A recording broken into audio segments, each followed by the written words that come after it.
Washington, AP, former White House National Security Advisor Robert C. McFarlane, a top aide to President Ronald Reagan who pleaded guilty to charges for his role in an illegal arms for hostages deal known as the Iran-Contra affair, has died.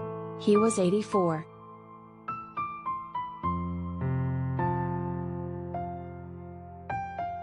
McFarlane, who lived in Washington, died Thursday from complications of a previous illness at a hospital in Michigan, where he was visiting family, according to a family statement.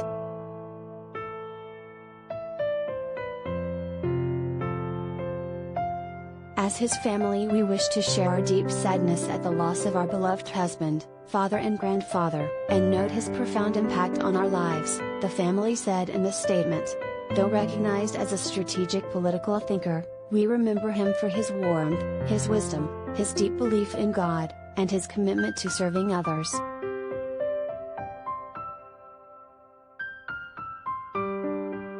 McFarlane, a former Marine lieutenant colonel and Vietnam combat veteran, resigned his White House post in December 1985. He was later pressed into service by the administration as part of secret, and illegal, plan to sell arms to Iran in exchange for the freedom of Western hostages in the Middle East and pass along proceeds to the Contra rebels in Nicaragua for their fight against the Marxist Sandinista government.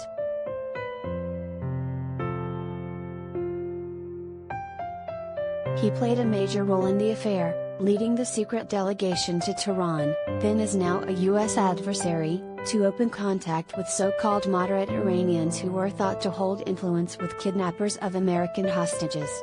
He brought with him a cake and a Bible signed by Reagan.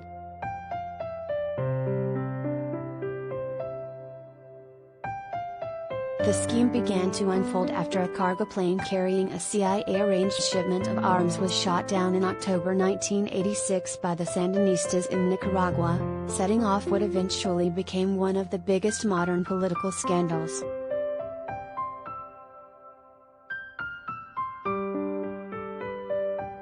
McFarlane was rushed to a Washington area hospital in February 1987 after taking an overdose of Valium the day before he was scheduled to testify before a presidential commission investigating the Iran-Contra scheme.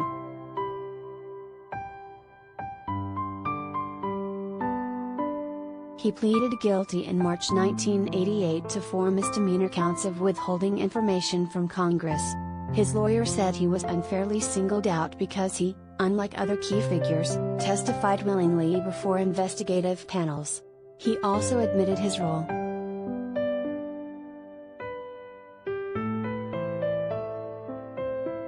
"I did indeed withhold information from the Congress," he told reporters at the time.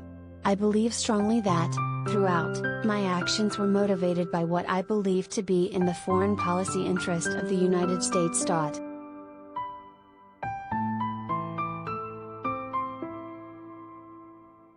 He was pardoned by President George H.W. Bush, along with 5 other figures from the scandal.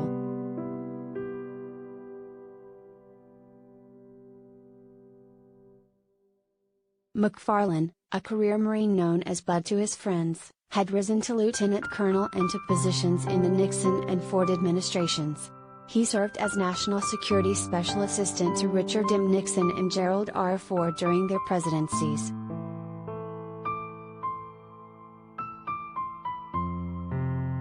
During the Carter administration, he was on the Republican staff of the Senate Armed Services Committee.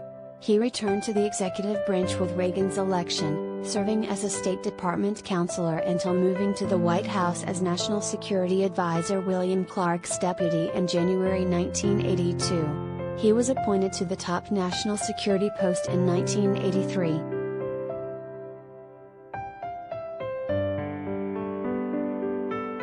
McFarlane, a graduate of the U.S. Naval Academy, was the son of a former Democratic congressman from Texas, William Doddridge McFarlane, who served from 1932 to 1938. He is survived by his wife of 63 years, 2 daughters and a son.